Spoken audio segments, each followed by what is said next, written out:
have a problem.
Hey, what's up, everyone?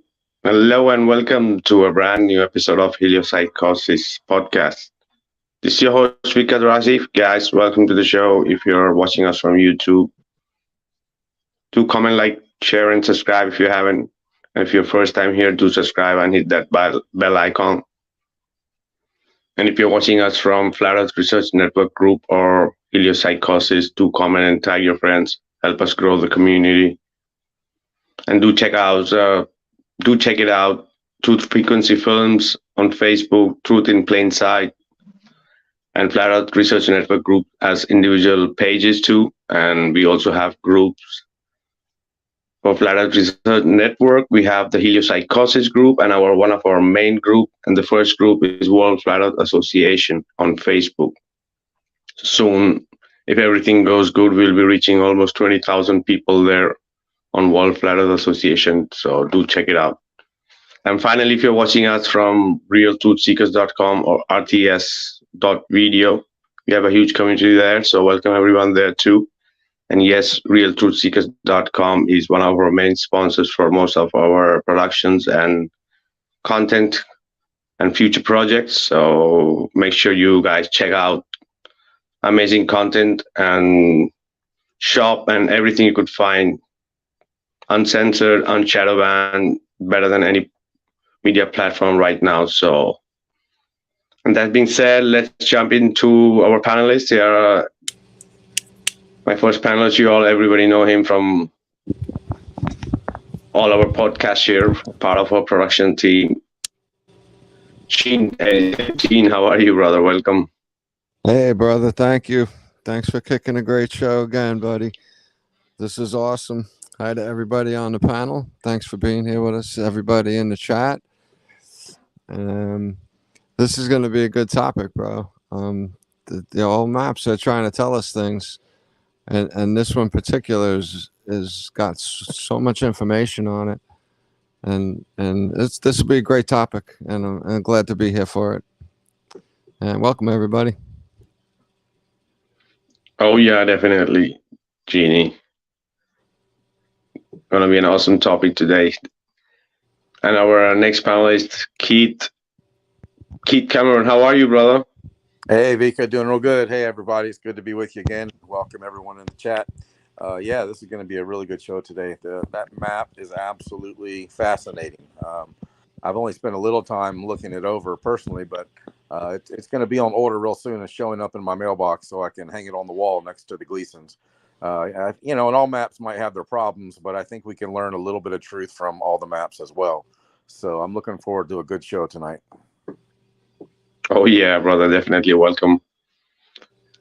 And our next panelist, Harry Harry Dement from Israel. Hey, how are you, brother? Hi, I'm okay. Thank you very much. How are you guys? And greeting to all the beautiful audience and everyone in the chat as well. Exciting about this map. And I was, paying attention the same as kids, about the similarity, Gleason on this map, even, Gleason is much newer. But a lot of things to learn from those maps, a lot of ancient maps developing a lot of truth, we forgot about it. Oh yeah. Oh yeah, it's almost a copy. The Mercator or Gleason is almost a copy of Urbano Monte Urbano because it's so detailed, and yeah, definitely we're gonna get into it. Welcome, brother. And our final panelist, you all know him too, True Warrior, the person who is the creator of realtruthseekers.com, RTS.video. Many years of effort to be where the team is. Yeah, so it's an honor to have him again here. Marcio David, brother, welcome. Thank you, my brother. Thank you for the invitation. Amazing topic, and I'm looking forward to it. And amazing guests on the panel. Thanks for everybody, and I'm looking forward to it. Oh yeah, definitely, brother. Welcome. Thanks. So in Monte Urbano map, like in 1587, like the cartographer from Milan and Urbano Monte, like made a map which was handmade with like 60 color plates, like in 4 volumes, like, and it was called by Urbano Monte as a universal treaty description and the location of all known Earth so far.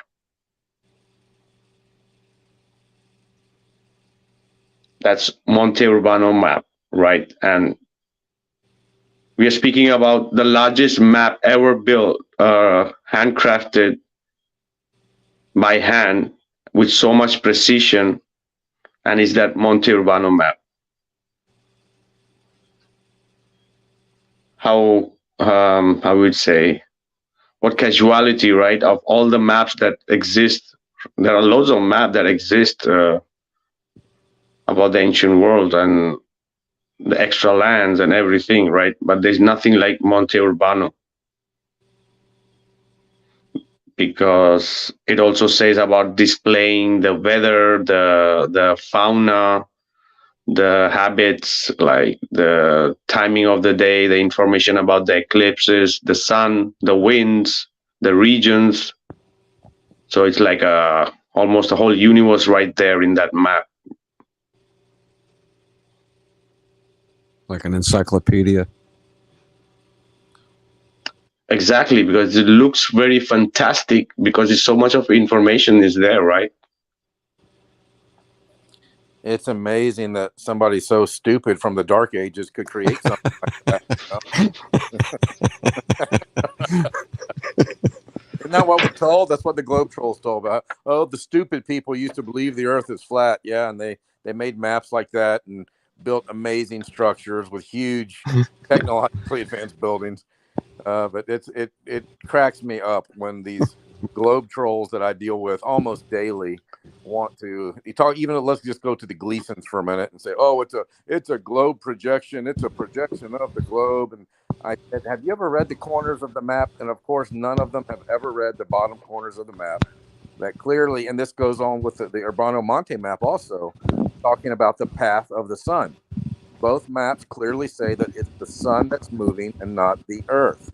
But also with the Gleason map, I tell the Globe Trolls, I said, go find out the title of the book that Gleason wrote, and then tell me that it's a projection of a globe.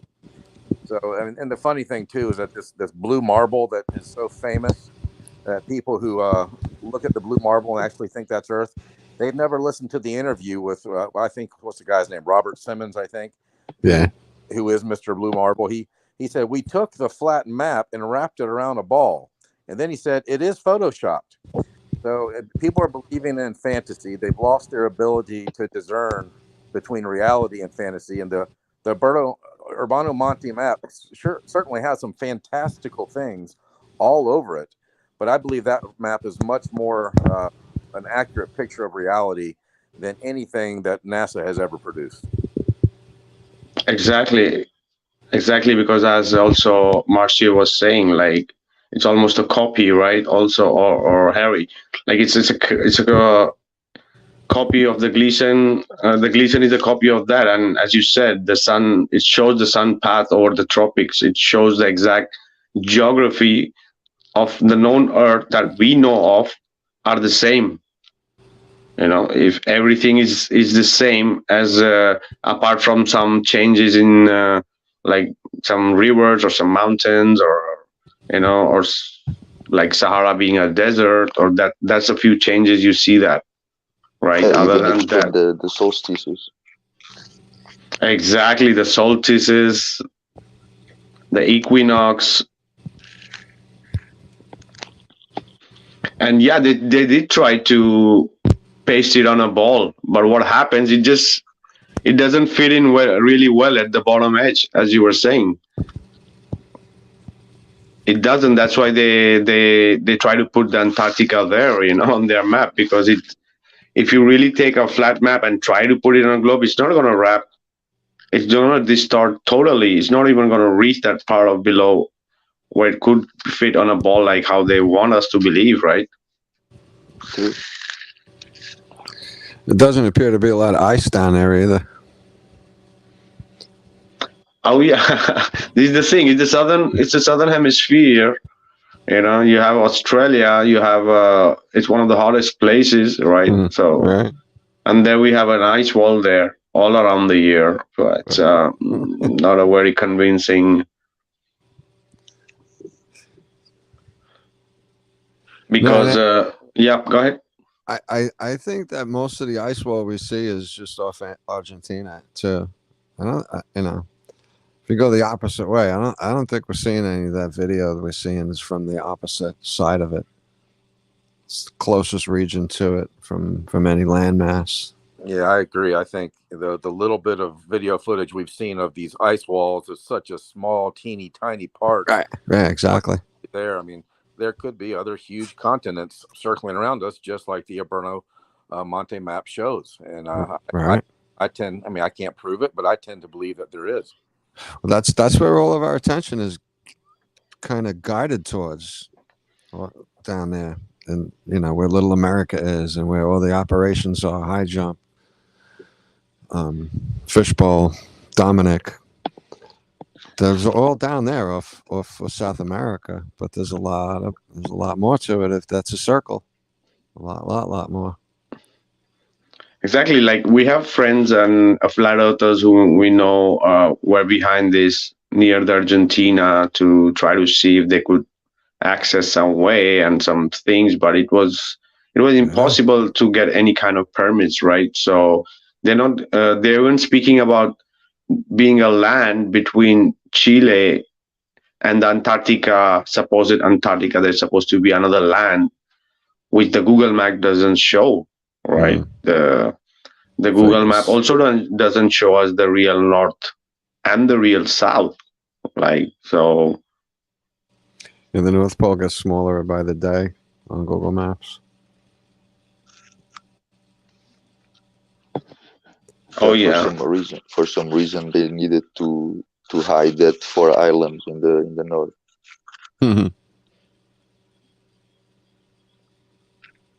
Make it look like Greenland. Exactly, because in the Monte Urbano map, it shows that different races living there. Because if you see the smaller parts, apart from the Monte Urbano, you have in the 4 corners, you have those small maps with another details, and it really is showing there of green habitable land with animals. And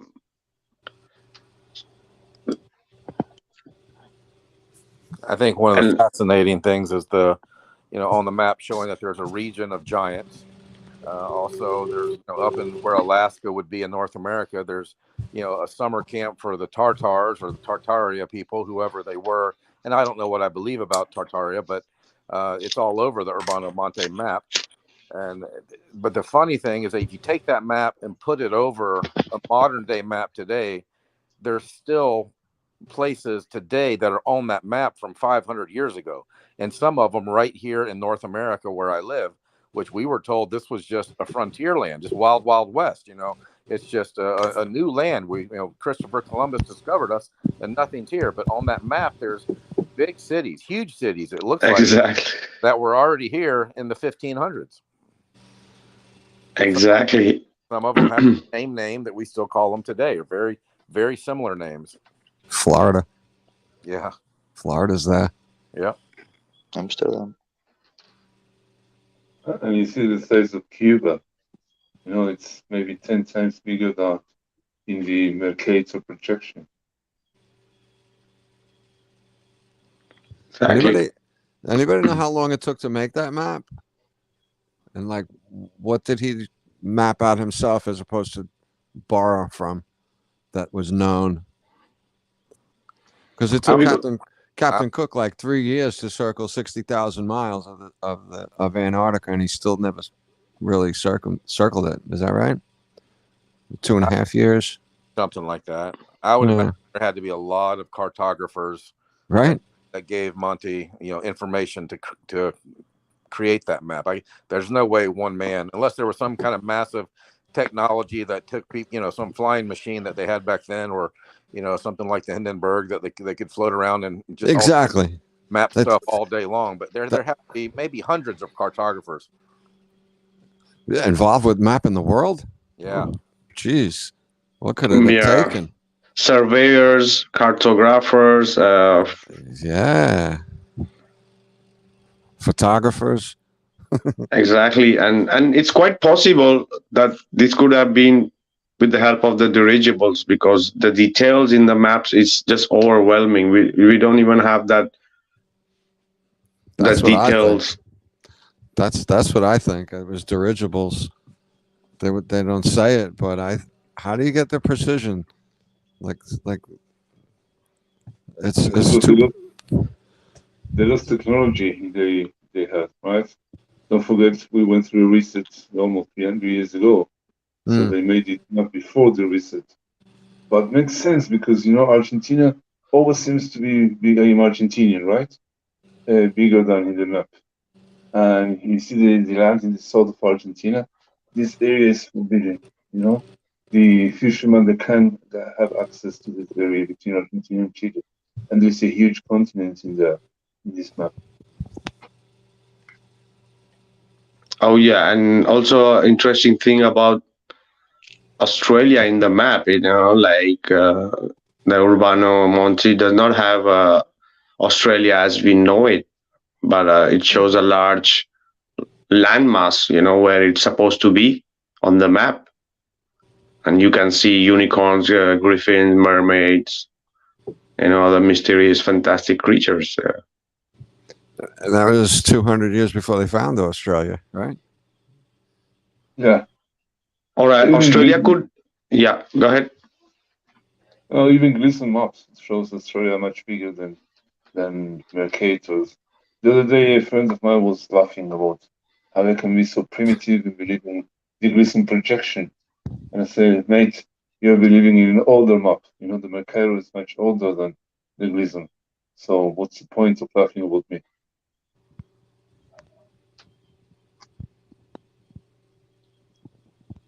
Exactly, and also the Sahara desert is not even close to its current size. In fact, like it is even there are some small desert like located in the vicinity of Sahara today. It wasn't the whole desert.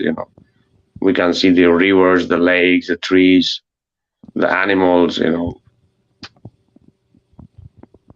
to the North Pole, you see the 4 continents on the North exactly. Pole. The aurora borealis. Yeah, the Hyperborea, right? Hyperborea, and it's 4 races of humanity, 4 humanities living in there. Like really tiny human beings living there, the pygmies and giants, different lands. The by the four rivers.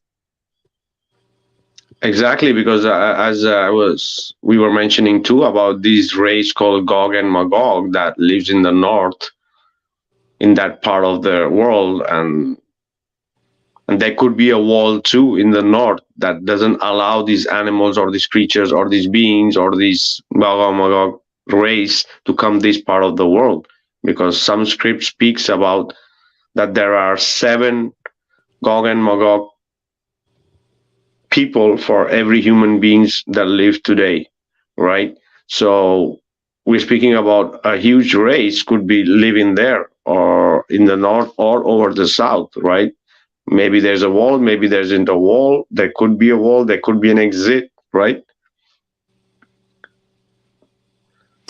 Yeah, If the magnetic pole is there as well, like a hole in the middle, right?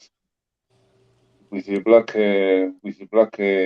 huge stone in the middle. Black Oh yeah, Rock. the Dark Tower, you mean, like, another one, how they call it in movies, or or Magnetite Mountain, or Ruby's there. What's Right. what's the company that owns the whole entire world right now called though? Black Rock. Black Rock. Yeah. Interesting. Oh yeah.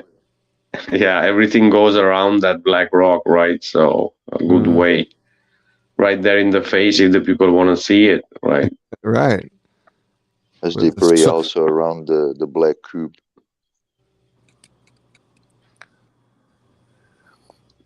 Oh yeah, and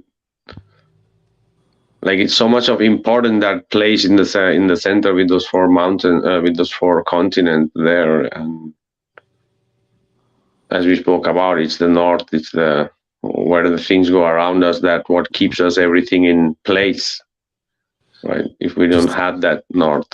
Yeah, the other interesting thing is, like, also on the map you see cities and town, as also Keith was mentioning, in places where scientists, they say there shouldn't be any cities and places. So there could be other civilizations living right there which don't exist now, because cities. So what could we really think about the history they tell us about what existed in this past 400-500 years or 600 years? Or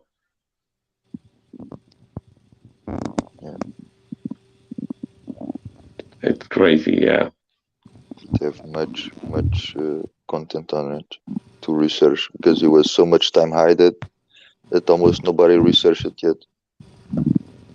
Yeah, I've seen. I think, Vikka, you mentioned that there's a gate in the south somewhere that you can get through the ice walls or whatever. But there's some of these trackers that are on these freight ships that are taking huge cargo loads supposedly to Antarctica. But some of them, if you look it up on the freight, it's not a satellite, whatever technology they're using to track these ships, they're 400 miles inland on Antarctica. How did a freighter ship get 400 miles past Antarctica? So there's got to be some other rivers or inlets down around the outer south of our ring that they're taking freight to somebody for some reason. Oh yeah, also the deep sea cables, because we found an old map with the cables from those times, and some of the cables really go past towards Antarctica. So there could be communications too. Who knows if there is? And these maps are old maps, right? We're going to be having a whole podcast about those cables and all those communications and how it works, and the whole fiber optics and the whole internet and nothing about satellites. So we're going to have the whole podcast about that. But it's curious that it's happening. Apart from that, as you say, the freight, it's going there. There's also going information and communication might be there, right? There's a lot of army bases down there. There's even abandoned ones down there. Imagine that. Abandoned army facilities down in Antarctica. A couple of them have some funny names too. Supposedly the Chinese base that's in Antarctica is called the Great Wall. There's another one called Dome C, and the C is for like a circumference or like a compass. But yeah, there's a base in Antarctica that's called Dome C, and another base called the Great Wall. Excellent. Oh, yeah. And not to mention that the other three places having to do with the last 2 years where everybody sat home. Yeah, They're very, very peculiar. They're just so odd. yeah. I think there's like 3 different bases, related to Right. and going through the last 2 years. Yeah, they're hovered right near each other. Yeah. And we're right near Brazil or Argentina, where they want us to focus our attention. I think there's a lot more down there, just to the left. What about the Pacific side of it? There's just so much more. And that's what, like you said, Keith, that's just a sliver of what's probably really. If that's a circle, it's just mind-boggling. Exactly. Exactly. And it also mentions of a French colony in northeastern North America. Like it was founded in the 1604. It was like also speaking about, rivers, forest cities, like summer camps of the Tartars. Yeah. And where there was this colony called Acadia. That's there on the map. So there is so much information if you really look in detail, right? It's so much detail on that. It would take a year or 2 years of studying just that all by itself to really grasp what is all on that map. I mean, it's unbelievable the amount of detail on that. Exactly. Yeah. Go ahead, G. I'm fascinated with the animals that they're predicting there. Yeah, nothing like we really see in the books. Minotaurs and stuff like that. It seems half people, half animal. Maybe the Harry Potter books, but right. Make believe stuff, right? It's so fantastical. But who's to say that all of those animals weren't already here, and who's to say they're not still here, but just on other continents that we can't even see? I tend to believe there's another huge landmass out in the Pacific somewhere. Mm-hmm. That's probably closer to around the equator, not even down around Antarctica. Sure. But that Pacific Ocean is massive. There could be 2 or 3 other land masses out there that are hidden from us. They have the Pacific Ocean as half the world. Yeah. Yeah, on their globe, right? Yeah, it's half the globe. Oh yeah, they also speak this here. Also, there are some research that there could be a possible islands in front of Spain in the Atlantic, which they don't show on the Google Earth. Because as we spoke about, you really don't need to go the outskirts to that they are hiding. They are hiding plain like right here between these oceans too and seas. There could be many islands there. They just don't show us like at all, right? Restricted airspace, restricted travel. And it's all for our safety, because they care so much. Exactly.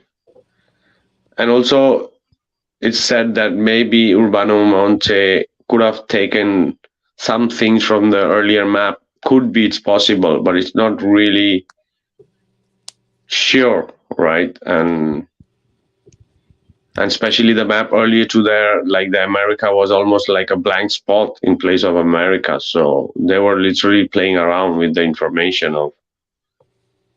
It's very consistent.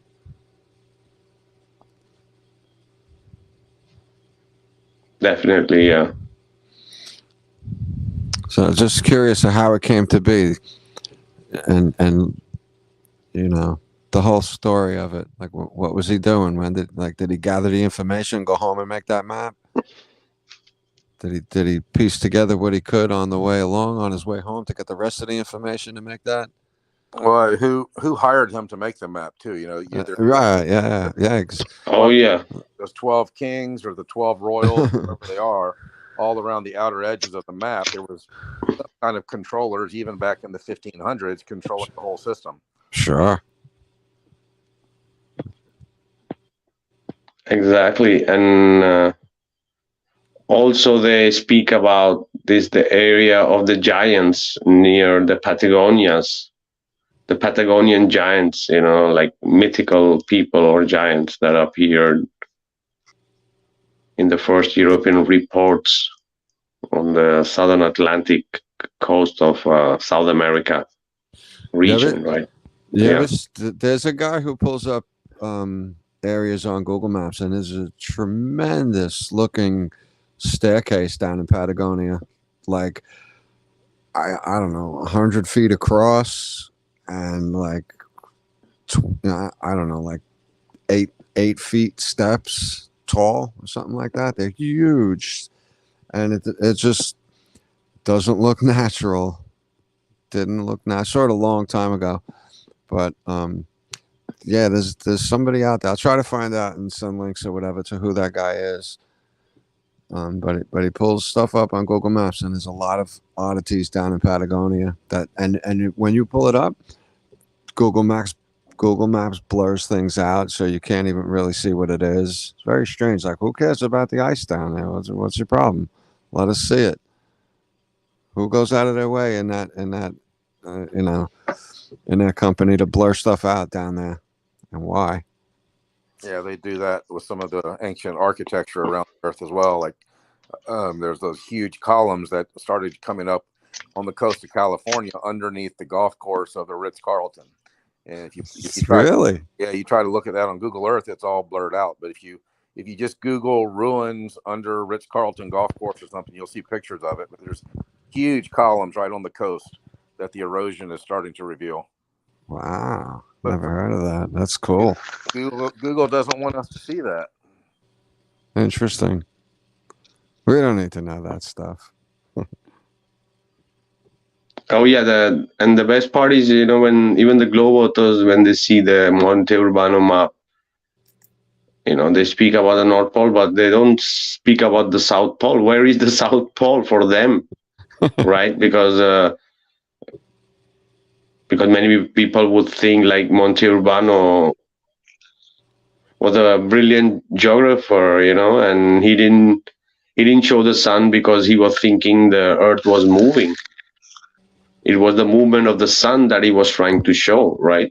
No, and not that the rotation of the Earth. So he was fighting the system. Oh yeah, because it's an eye opener, no? That map is if you leave your indoctrinated mind to a side and really look into it, you can literally see it's a flat Earth map with as we spoke about, with the sun, with its trajectory and the equinox and the solstice and the information that is so much packed in there, right? But many want to call this map like as a fantasy, and they want to call Urbano Monte a fantasy cartographer. But the interesting part is also this map they released in 2014 or 2010. I have no idea, but it's not so long that they released this map, right? So why the hell they were hiding this map, and why they are bringing it out now, right? It's also curious. What does the original look like? Because if they had this map in a museum somewhere, I don't think it's the real one. They had to make changes. I bet you. Exactly, and as also we spoke about before, before they didn't have the GPS, they didn't have telecommunication, they didn't have the technology as what they say to us, that this technology didn't exist in this time.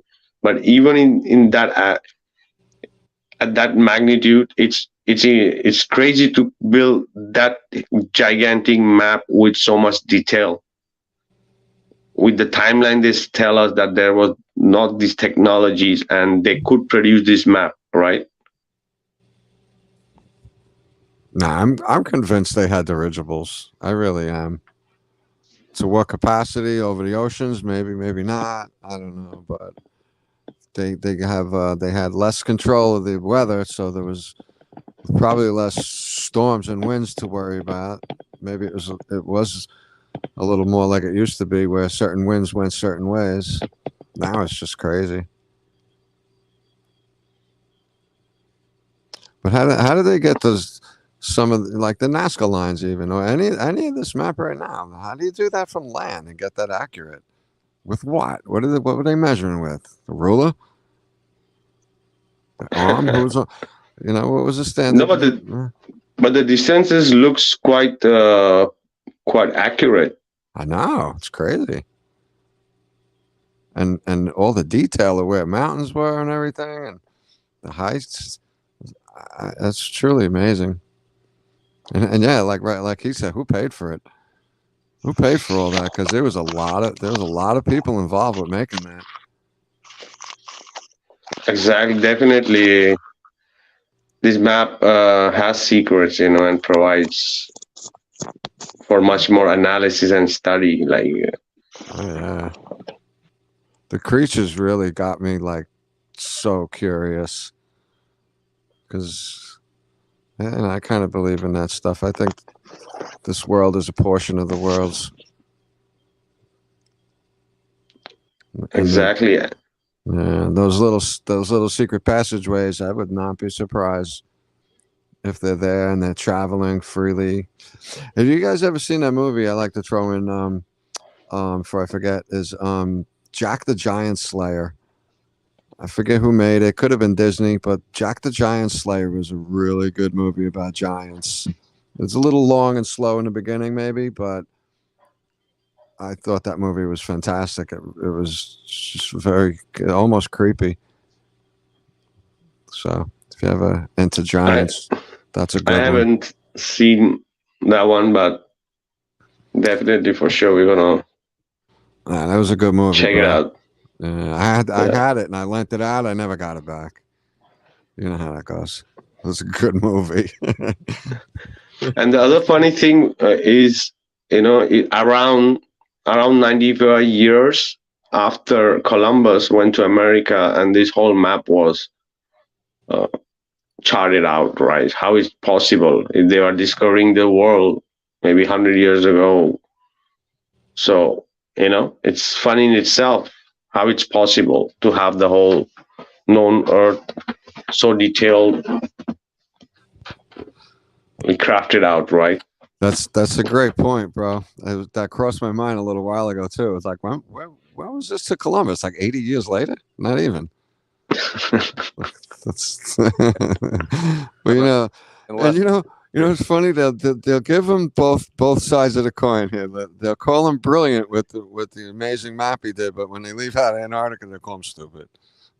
He didn't know. Oh yeah, because there were, as we were speaking also, that there were different races who were already visiting. Right, Americas before Columbus. There are research about Vikings. There are research about Egyptians in the Grand Canyon with Smithsonian. There's a lot of funky stuff going on that people don't know about. Smithsonian hid that guy Kincaid for about 80 years. So they said, "Nah, he didn't work for us. We don't know what you're talking about." Nah, he didn't work for us. And then about 20 years ago, they're like, "Oh, hey, look what we found. Yeah, he works for us, but we don't know what he did." These guys are crazy. They even speak about those African figurine faces that they find in America, right? That how is it doing there? Because it speaks about also that in those times that there are many different civilizations that was already exploring the earth, right? It's not that Columbus started this exploration, or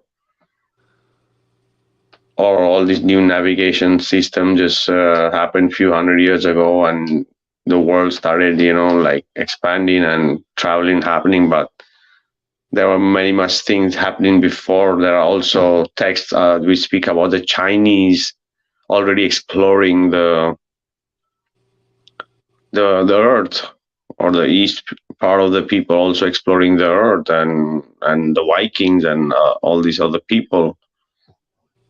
Africa to America, supposed to be the book, which speak about that African race is going to America, and that's why you're finding these statues or these faces which looks almost, though they don't look American or South American, and they are there, right? So That's why they break the noses off of the statues, I heard, because the nose will give you the identity of the race immediately. The eyes could be close, but the nose really gives you away. I don't know. oh yeah, and Columbus is a joke, right? Literally, right? Yeah, that's just. They were teaching me that in third grade, and we would freak the teacher out by asking them how could they discover land that people were living on. They didn't like us. They didn't want us asking questions like that. Now we got serious trouble, man. Yeah. Oh yeah, and he's like a huge celebrity in everywhere, having his holiday for discovering something that already existed. So he has his own versions here. In Spain and in Italy, and different stories about him. Not all is what everybody knows, right? He had many issues of trying to get out from here, and he was supposed to do many things, and the only things he got was tobacco and chocolate and all this stuff, and where the Europeans did really make money because of that exchange. So you imagine there could be more land which exists with animals and plants that we don't have here, or the food or fruits which could exist in this extra land, which shows in the Monte Urbano map, right? I think so, and I think they give us the sickness and sell us these fake cures, and these places, these amazing places, probably have more natural resources than we could even imagine. They go down to Brazil and cut down like huge swaths of land, like the size of Connecticut. They're cut down to find a leaf and then go reproduce it in a lab badly. That always bothered me. These guys are crazy. Oh yeah, and also some of these races who live around this extra land, they are literally there are writings on the maps also which are saying that we don't want to have one business, or we don't want any relation to the people from this part of the world. It's literally saying that, and like they live a very natural life, and very live of nature also. These races, some of these races that are mentioned in a way in Monte Urbano map, right? And they give us the idea that these people are crazy living in the jungle and they're savages, which is nothing further from the truth. I think more people really understand that, but they got us paying bills, living in houses in this kind of fake comfort zone, controlling all the weather, and making us, forcing us into these corners, and that just bothers me. It bothers me because I don't think there's anything natural about what we're doing, and like I said, I think they just have us convinced that this is what we should be doing, but I don't buy it. Yeah, we live on a free-range tax farm. I mean, that's the bottom. Yeah. The economic system, the way it's laid out now, is almost slavery. I met a lady. Sure. I met a lady just a couple months ago. She was here in Florida doing some estate work for her father, and she was from Mexico. But she told me for her electric bill, her water bill, and her some kind of special satellite phone or something that she had, she paid $14 a month for everything. electric, water, and phone. $14. And here we are paying $150, $200 a month for a smartphone that just, makes people stupid, really. And, we have to get up, go to work, pay bills, get up, go to work, pay bills, get up, go to work, pay bills. I mean, the rat race that we live in has been very well designed, that at every turn, there's somebody else with their hand out trying to take money from you, so that you can never truly get ahead. You got to stay busy all the time, so that you can't take time to look at the Urbano Monte map. You can't take time to really research the sky and look at the stars and the sun and the moon. You're so busy just paying the bills, you don't have time to do anything that's more meaningful and deeper. 100%. Oh yeah, well said, brother. And this is the thing: we are a slave plantation for hidden empires. Yeah. So it literally is so obvious to see that. And all the resources, because it's not really about money, because the money they can print how much they want, right? Exactly. Right. It's not about money. It's more than that. And also all these people disappearing and all these celebrities disappearing, and so it's quite possible, like, there could be parallel civilization, which are people are literally going there and living, which is a much more harmonic, much more in natural resources, much more clean, uncontaminated. Because maybe they show us in those space movies that you're on the Earth, it's deserted, it's all ruined, and then there are other planets which are still pristine. So these are not planets; these could be just the other lands which are still pristine and could have those giant trees, could have those different races that exist apart from us, because we know about those 5 races and the variations. But as we were speaking about, like, there are many kind of humanoids that we can't even count, like, in reality, but we just know of those 5 ones we know around, right? Just because we think we are in the center of the universe or center of this Earth. But there could be a lot more in the center or the exterior outer, right? Because we don't believe into UFOs and extraterrestrial, but why not? They could. The extraterrestrial, the word is extraterrestrial, terra extra, right? And why aliens, and why they have to be grays or with green skin? Why they can't be just humanoid? Because many of our, before research, for example, me myself, before I was a flat earther, I was into UFO too, and the most of the time it ended on with humanoids, people who are humans. Maybe they are coming in some kind of craft. Maybe for the UFO believers, they're coming from space, but no, they could just literally coming from the extra land or the subterranean world or higher realms, right? And the technology they could be having, it would be much more advanced than us. That's why for us it's like, hey, it's not possible, because the distances they give us, the geography they give us, they make it impossible, right, for us to think, oh, it's possible to really travel that far, right? Well said, bro. That's what they do. They confuse us with this outer space, trillions of miles. We can't get there, but maybe they can get here. And they got the Project Blue Beam flying around using all kinds of weird stuff. So, and Project, people, Mm-hmm. People do have a lot of sightings. I have seen a lot of freaking crazy stuff. I'm not saying that they are aliens, but it's crazy stuff. In the sky, phenomena. In the phenomena, and no one, a few, right? And where you say, well, what the hell was that? Like, the way it's moving, the way it's behaving, the way it's maybe interacting with you in a way, like it's showing you that it's watching you, right? These lights, these phenomena that happens, right? I've seen a couple strange things a few different times. Yeah. I used to follow the ISS too. I like to know how they take a picture of something moving 17,000 miles an hour, 240 miles away. Can they really do that? Because I see whatever that is flying around, it's going pretty fast, and it just looks like a light. Not, I don't want to change the subject though. I'm sorry. Totally different thing about You can do weird anything. stuff in the sky. You can do anything with CGI. Oh yeah, Well, hey, that's how. back to the map. One of the things I wanted to bring up was these ancient cities, and then the St. Louis World's Fair, the Philadelphia World's Fair, the Chicago World's Fair.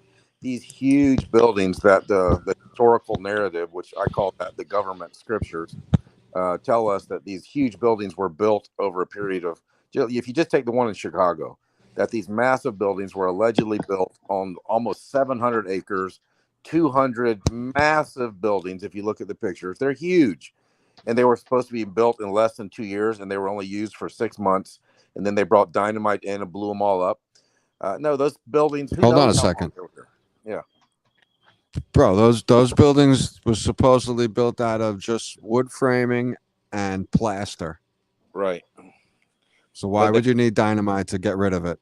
Exactly. And some of them were saved or spared by the Preservation Society what was it? I forget what the word but some kind of preservation society kept a few of them, and they're still standing. Hey, they're still there. Are they plaster? Nope, plaster lasts a long time. Well, those what material the building's made out of? They're stone, but if you look at the pictures of those and like some of the carvings and statues that are all over them, I mean, right. Even up in your neck of the woods, not too long ago, somebody was excavating in their backyard. They went down 15, 16 feet, and they found the head of a marble statue that looked like some Greek Roman god or something up there in the Northeast. Really? Yeah, we're probably living on top of another civilization on one hand, but yeah, that civilization was here for God only knows how long before us. And I seriously question any history that goes back more than 150 to 200 years. 3 days. Hey, it's good that you brought that up, Keith. Like they also give information to the indoctrinated people that there was a civilizations under ice of Antarctica. There were ruins. There were many things. So they're making it up that it's under the earth. But it's possible that it could be above the surface. And because some of the old map when we were investigating and researching, they're literally showing constructions. It's showing rivers. It's showing pine trees. It's showing in that part of the world where they're showing us ice. Right. So they give information to the people, but they twist it in a way that it's so old that it's under the ice, it's extinct, or now they're finding out, or playing around with the information, right? About what exactly is happening there in those extra lands, right?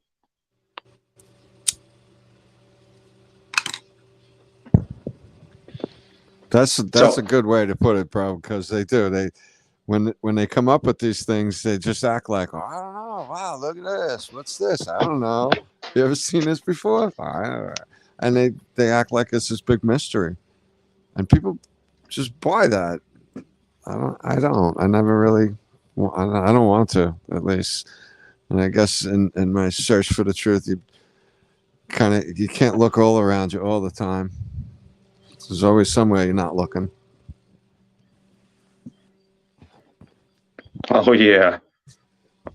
So guys, we're going to be taking a short break and we will be right back. All right. Very cool.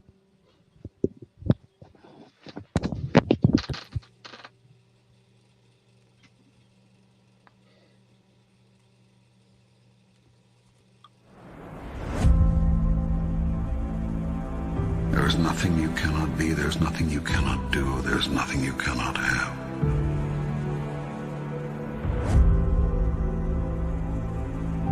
You are the most magnificent, the most remarkable, the most splendid being God has ever created. Who could reject such wondrous magnificence? But you do not know who you are. And you think you are a great deal less tell you this. You are your own rule maker.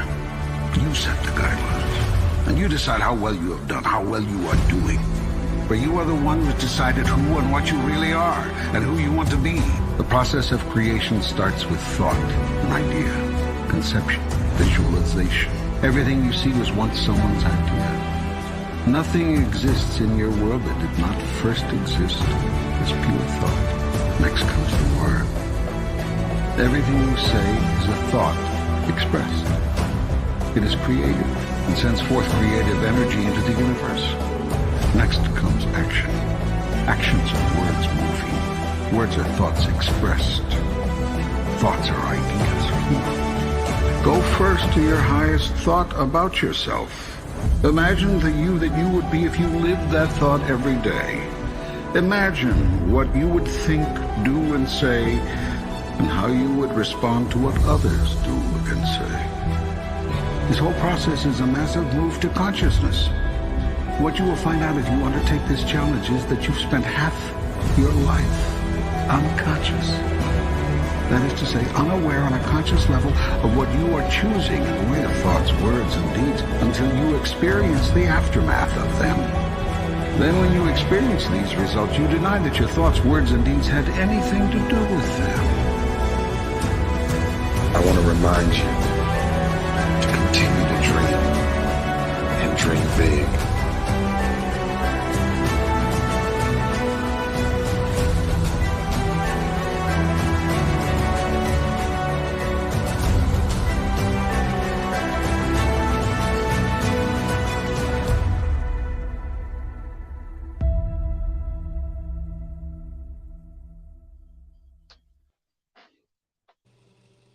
All right, welcome back, guys, to the show. We have Jeannie, we had Marcio David.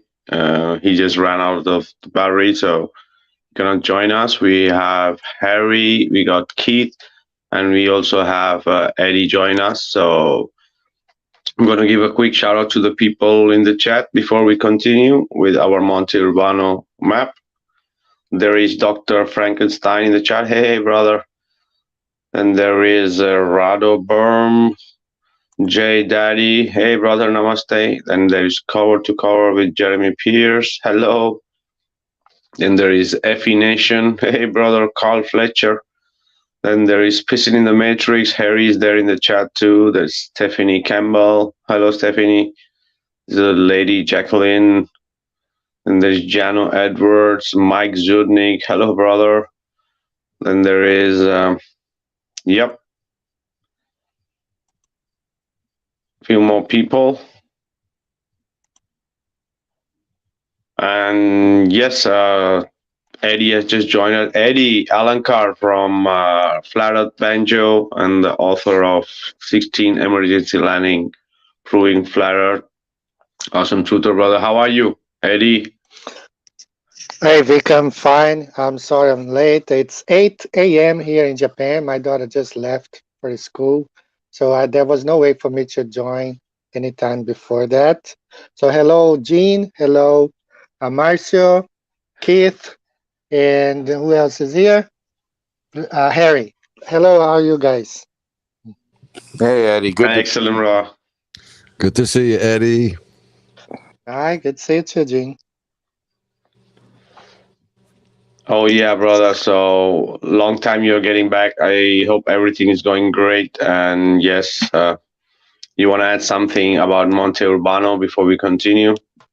Definitely. Like we talked about this map when we were talking about 500 years of Antarctic Treaty.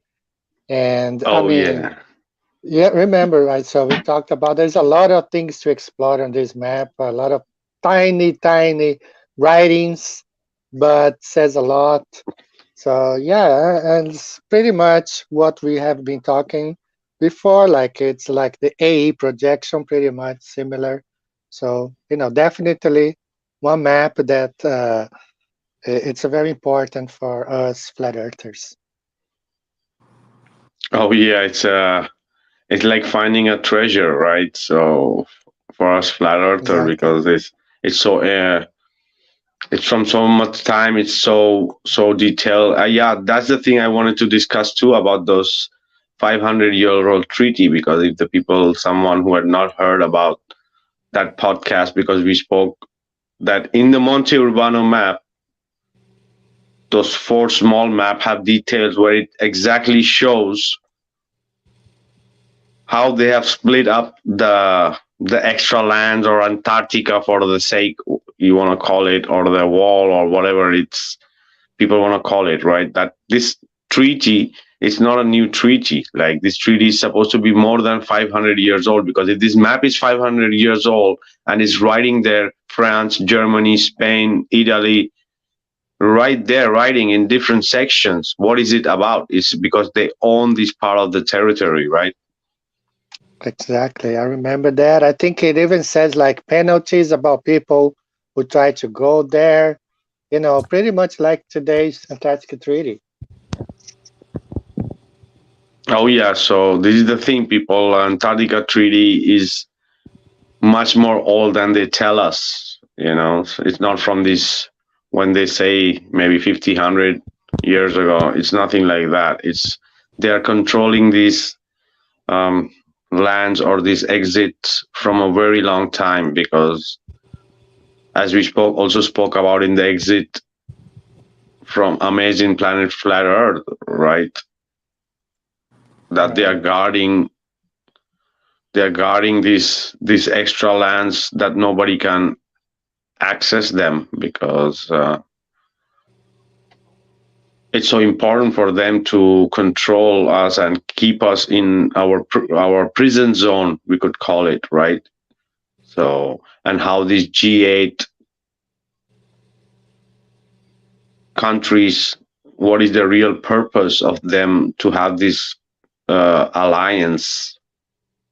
Because the space alliance is all bullshit. We know there's nothing there. There's there just to deception the people, right, with their fake space. But their real alliance about this hiding the extra land, that's the real alliance, where they're not going to break it, because the space is not accessible. It's not, but these lands are, and they have to, in a way, work to keep that alliance going, that nobody tries to escape to these extra lands, right? Exactly. Prison. We are in a prison here. Prison flat Earth. Prison planet. Yeah, prison flat Earth, because we can't go anywhere. That's where we have to stay. Exactly, because even the flat Earth, thinking that we have a wall around us, ice wall, is recreating and limiting us in reality by thinking, because there are hundreds and thousands of flat earthers who buy into this flat Earth society crap of an ice wall on 360 degrees, right? Because it's like limiting ourselves and saying we are in a closed system, or in a closed, which is really small, right? Because it is limiting. Yeah, Australia is not far, New Zealand is not far, Chile is not far, right? We're speaking, as we spoke about, 20 hours. We could just fly one end to the other, right? Right. Start flying back soon. Oh, yeah. I wonder if pilots are using the existing projection, to trace, the route, because it's the only way of flying using this type of projection. Using the Mercator, it's impossible. You waste a lot of fuel and time. Exactly, because the air map used by the pilots, there is an air map, and if you see it's very close, it's exactly like the Gleason, it's a planosphere, or the plano, the flat with the north at the center, and it's showing all the routes which have been used from a very long time, and the time and the distance calculations and everything is the same. There isn't any changes, right? They just keep telling people, if you want to fly from Buenos Aires to Australia, you have to go the transporter flight which never existed. It's interesting that if you fly from Buenos Aires to Australia, you have to head north, not to head west or east, as they're telling us in the Mercator projection. So if you head north, you go through the USA and you get into Australia. That's interesting, It's faster, save fuel, and save mileage and time. Oh yeah, definitely, definitely. I want to give a quick shout out to FE Nation. Thank you so much, brother, for the super chat. Uh, Carl Fletcher is saying, FE Nation, so many people are waking up to the truth about what they live on. One day, I think soon they will have to address it. Water is level. I checked. Oh yeah, brother.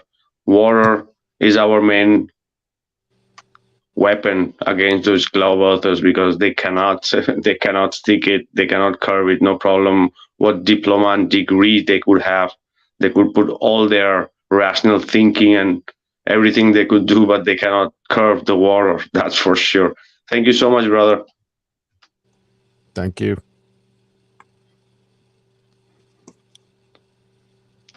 And yeah, there are most of the map. There are so many other maps. They didn't just they phased out the geocentrism. During these 200-300 years. They just didn't put in the globe there. So even the globers, the ancient globe maps, if you can see these extra lands there, right? And you can see with time how they phased it out.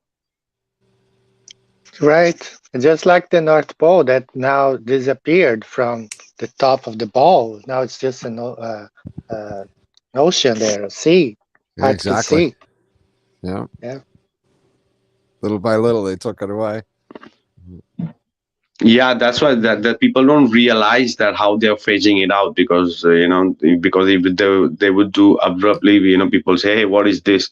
So they literally, with time, with with pushing, with all these people in their right time coming out. All these Newton, Galileo, Copernicus, all these guys. So in the right timing, so that they could get in this ball, like. But really, there are. Anybody can dig into this and look for the old maps. And we even had a show where we were just having look with these ancient maps and how it was just showing us all the different races and that could be living right next to us. Not so far. Maybe we don't have to travel maybe a year or two to reach the nearest civilization, right? That's probably not even that far, bro. It's probably not even that far. Oh yeah.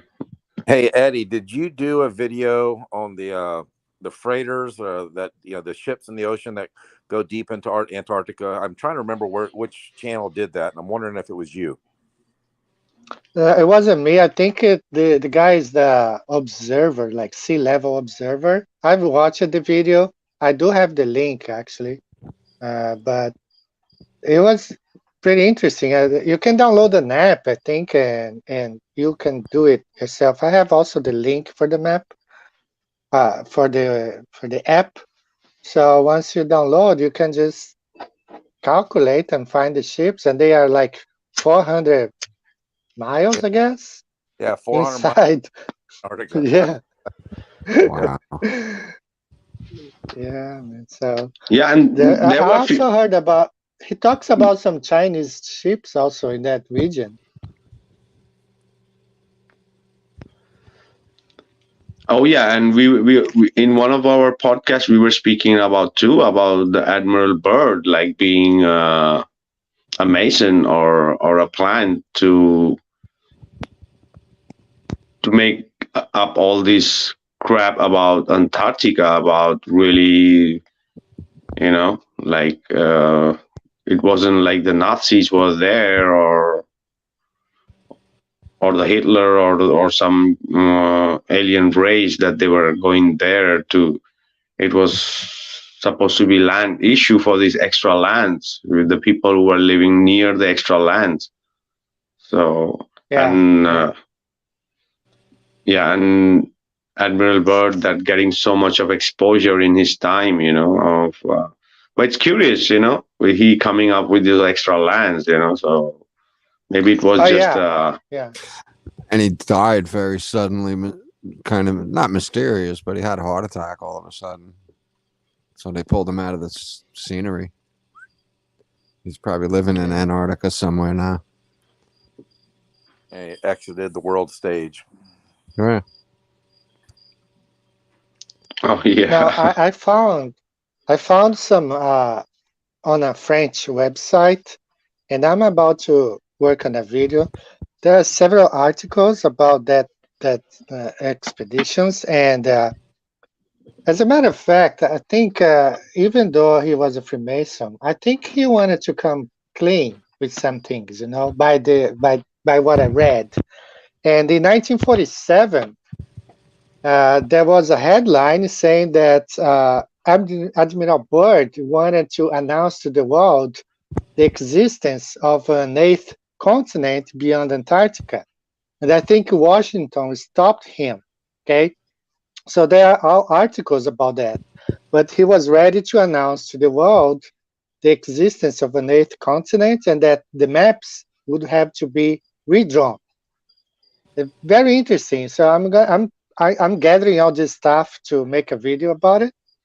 So I think even though he was Freemason, whatever, the evidence of more land was overwhelming, because it wasn't just him, I mean, there were like other travelers who went to that region and found out there was more land. Okay? So I'm about to put together. True, brother. There are also Hollow Earth people who really like Admiral Byrd because they speak about he going under the land, that he's going into a subterranean world. Okay, I don't buy that because once you see History Channel promoting that stuff and National Geographic, whatever, they are promoting that stuff. So you can tell that it's a lie. Oh, yeah. But the thing is that for we flat earthers, Admiral Byrd, okay, like for the extra lands, right? And then we have for the Hollow Earth people, the subterranean land. For the alien people, he's also there, right? For the German conflict there in Antarctica, he was there. So there's so many different things that he's been. So maybe he could have done maybe trying to really tell the people what could be happening, but could be a bit of truth with fantasy to not really know the people what is exactly happening in those area, because everyone is thinking it's ice and it's so difficult, and some people think he came back because he lost the war with the Germans or right, or with the aliens. So it's quite oh yeah.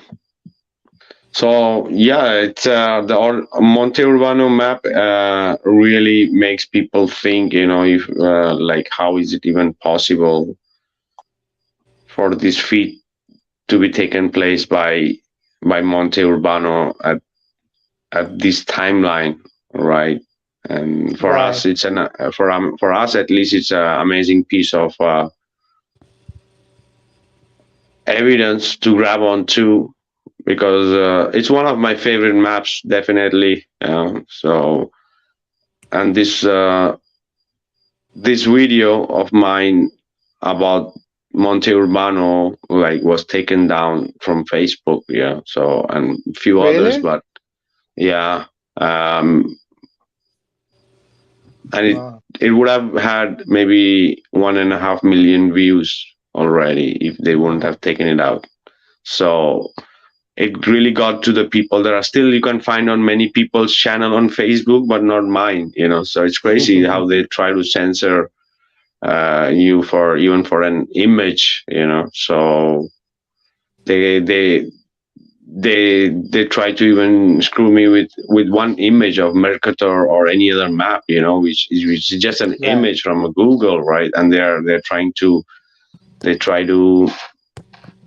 they put directly a link of history channel on my videos because of there was one image that they think that it was from them, you know, an image, not even a clip. Right. You know, you're talking about all like maps, just maps where you can find it everywhere, right? So it was really a important piece of information with the Monte Urbano map. So that's why maybe it was taken down. But as I said, there are some also really good big pages on Facebook that still have there. So I'm quite happy about that. Okay. So yeah, people do check out the Monte Urbano map and maybe get one for your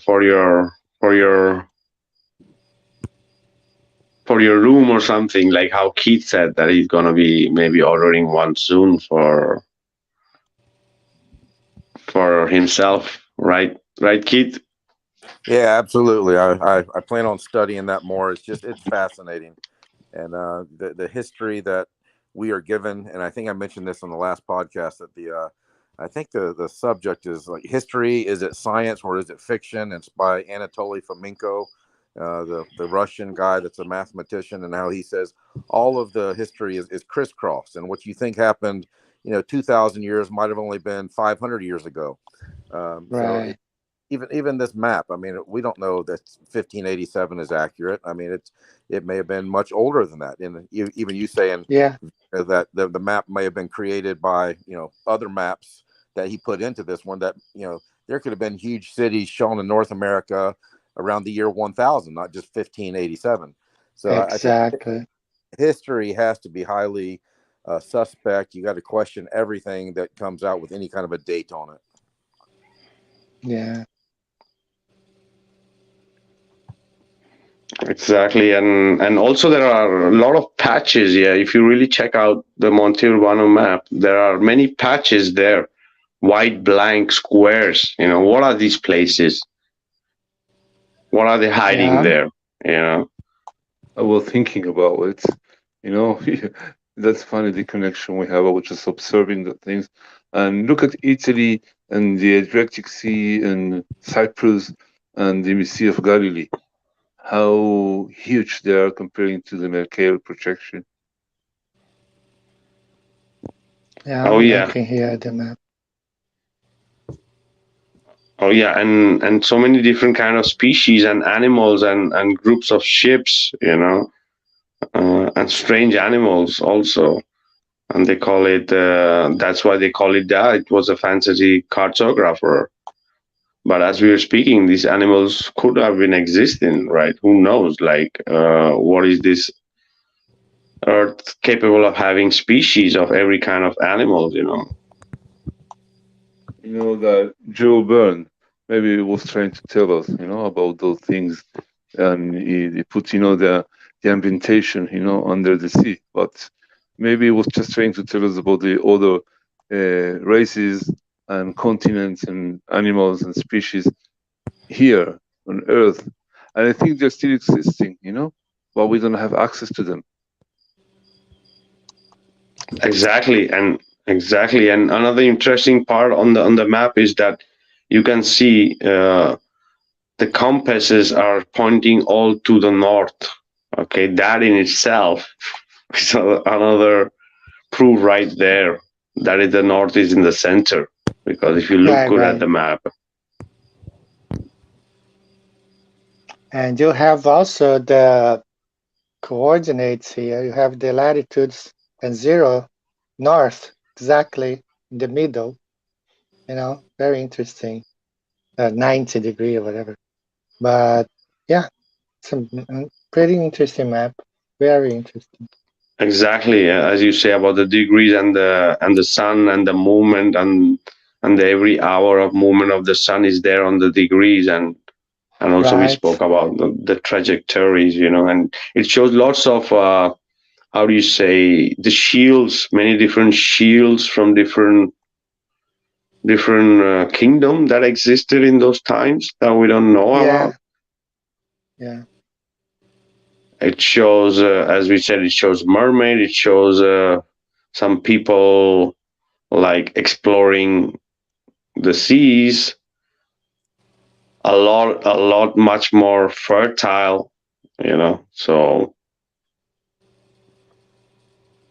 if you, as we said earlier, like you could have taken any map and superimposed on it, and it's amazingly similar to, because there aren't many other changes that have been happening on Earth since that creation of that map, right?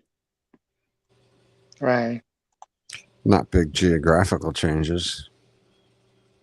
Yeah, but we went, through a reset, right?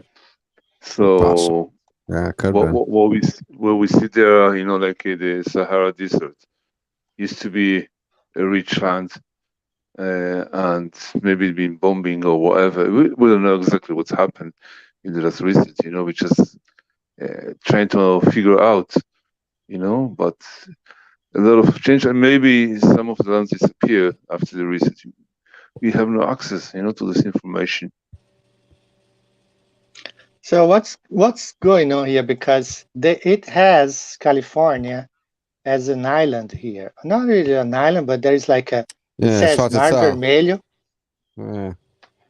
red, like there's a Red Sea between, mainland and California. Oh yeah, and this also, we spoke about the Australian part. Also, it's a huge piece of land. So Australia could be, in a way, also a doorway to the extra land. Also, could be, because there is. I have seen something that which points out to as Australia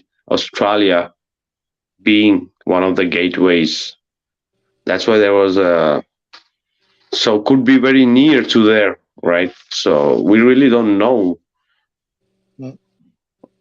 Well, I've not been to Australia, but we know it's a land, it's an island, and it's really flat. It's one of the most flattest continent too. About out of all, that's why they have so much disinformation about this, that the flat earthers thing, that Australia don't exist, is to make fun of flat earthers. It's for the same reason, because the true reason is that if you really look at Australia, it's flat. It's really, really flat. So Yeah. They Right. had the longest. 97%. Yeah, the longest, flattest railroad. Straightest, Right. longest, flattest. Yeah. No turns. It goes straight across. yeah, also the Nullarbor Plains, right? It's exactly, but when on the topography, when we have plants and trees, and we don't really we see the flatness, but when there's nothing is when you really see how flat it is, with the sea, with the oceans, with the plains, with the abyssal plains, right? And there's also, they speak about, in some of the map they show, and they say that it's more easier to go from South Africa to South America to Chile by those extra lands than going through Atlantic. Okay. So we don't know, right? There's also another map called Pirates map. It's very interesting. Maybe we have to go into more details with that too some time in the future. But it's also a very interesting map, which points more to a flat Earth, flat world, right? And what could have been existing, because that also map also is quite interesting in its detail, at least about the main continents. So yeah, people, Monte Urbano map, Many will call it fantasy. Many will try to, especially the Globers are gonna be like, yeah, we guys are crazy. But for us, this is a flat Earth map right there in the face, which was hidden from a very long time. We didn't know what's the reason, but they released it to the public. And as we all know, that Europe was the center of all information and control during this time. So everything was made there, right? So what's the real agenda, and what was really happening that this map didn't surface until very recently? And now that we have it, and people have different opinions about it, but yeah, it's mind blowing how it even done, being such a large map and made by hand, and a flat map, right? So all right, guys, so we'll have our last thoughts, and we're going to be wrapping up on Monte Urbano map. Who wants to go first? Well, I had a great time. This is a seriously interesting topic, and I'm gonna possibly order one of them myself and have it. And like he said, it took like 2 years to really wrap that thing into your mind. There's so much on it, mind-boggling. But I hope everybody had fun. Thanks, guys, for everybody for being here. And thanks, Vikka, for throwing the show. It was so interesting. Very cool. I wish I had more to say. But one thing I would throw in there is that I think there are passageways that in different parts of where the circle is, and I don't think it's all frozen, like one complete big frozen circle. Starting to think it's not really like that. And I wonder more about the Pacific Ocean, too. It's too big, too empty. But anyway, Eddie, it was great to see you, brother. Harry, thanks, man. Yeah, good to see you. I hope everybody's doing well. And thanks to everybody. Keith, Harry, Marcio, we'll see you next time, brother. Thanks, Vikka. Have a good week, everybody. All right, thank you. Oh, yeah, Jeannie. Thank you, brother. Wants to go next? I can go next. So, guys, it was nice being here. Sorry. My time zone, it's Monday morning here. Business are going on, phone calls, all that stuff. So, but, whenever they change the time zones again, maybe it's going to be a little better for me. So it was nice talking to Marcio and Harry and Keith and you, Vikka. Thanks. And thanks everyone in the chat. Oh, yeah, definitely, Eddie. I think on end of October, they're going to change the time again. So it's really messes it up, right? For many things, for the bio clock and for many things and everything. So, and we had always had issue because of the same reason, because of the timing, and especially with Eddie. And also with Billy, being there in that part of the world. So difficult to connect sometimes. So thank you, Eddie, for your time. Yeah, brother. Okay. Hey, I'll go next. Yeah, the map is fascinating. The fact that there are such huge cities in North America and there's so much detail on that map. It really blows my mind that it's allegedly 500 years old. But it shows, to me, it shows without a doubt that history is a lie. I mean, we all know the globe is a lie, and I think some flat earthers are just kind of waking up to the fact that, hey, everything's a lie that comes from the government scriptures. So the globe is a lie and history is a lie. And I think the Urbano Monte map kind of puts that right in your face. And it's hard to deny it if you'll actually look at the map, study it, research it. It's hard to say, yeah, the history that the government gives us is true, it's accurate, because it's not. They lie to us about almost everything, and I think the map proves that. So it's good to be with all you guys. Eddie, I watched a video of yours not too long ago on the flight heat map, and that was awesome. I mean, that was you've got so much good work, but that flight heat map, it makes me think that those airplanes are not allowed to fly outside of their highways in the sky because they might see other land out there somewhere. But Yes. keep up the great work, Eddie. And it's good to be with you guys. Thank you, guys. Go ahead, Eddie. You wanted to add something, brother? I want to add something real quick. You know, that guy, Aaron, he had his app. He developed an app where he was able to trace, you know, he made a heat map. So the guy that I was trying to bring to flatten the curve too, they developed an app also, and they flew Sydney to Santiago, and they got a lot of interesting stuff, but he's being threatened. So he kind of stepped back right now. He's not willing to be on the documentary because of threats. They threatened his daughter, but they found a lot of stuff. He was supposed to send it to me, but now he's scared. But yeah, there's a lot of things, you know, if you are smart enough to develop your own app, maybe you can find a lot of interesting things going on the plane. Oh yeah, are you speaking about the pilot? Yeah, you know, those guys are just scared, which I understand, you know. Oh yeah. The people try anything that the truth don't go out, you know. So we are lucky if we can find some people who's coming forward and some who wanted to but they can't for these kind of reasons. Yeah, it's quite sad, but yeah. Right. Thank you, Eddie. You're welcome. Harry. Yeah, you know, I was thinking to read again or to watch again some of the Gulliver's Travel, right? Because it's pretty much about Right. Most of the fairy tales or stories are based on true things, you know, that hiding and having a lot of negative priming, you know, creating a rejection for the truth on your implicit memory. So maybe you're going to have a look at it again. And as usual, it's a great pleasure to be here with you, and nice to meet you, Edie. I never met you before. And good night, or good afternoon, or good day to everyone there.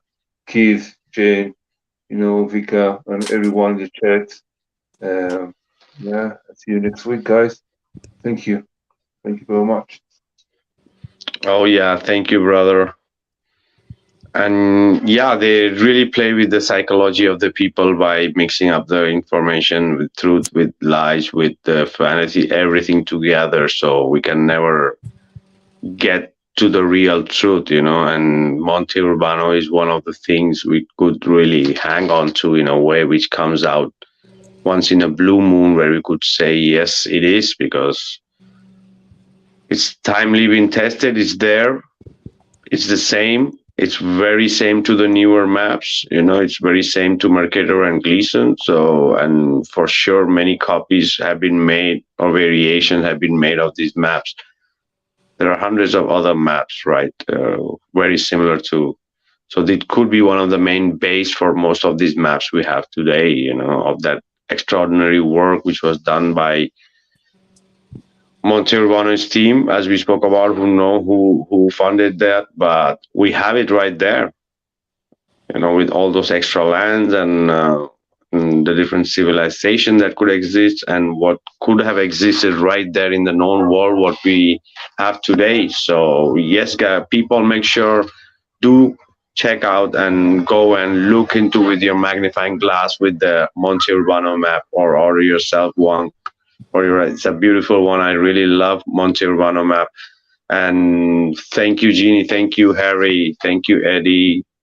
Thank you, Keith. And thank you, everybody in the chat. And a big shout out to Carl Fletcher, FE Nation. And thank you, everybody. So do check us out next week on another episode of Heliopsychosis podcast. For sure, we're going to have an awesome topic too for the next week.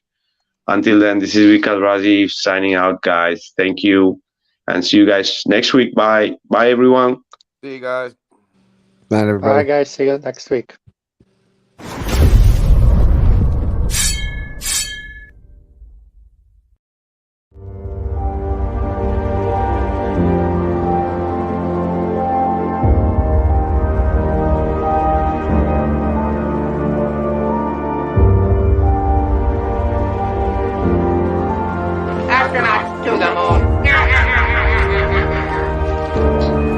have a problem.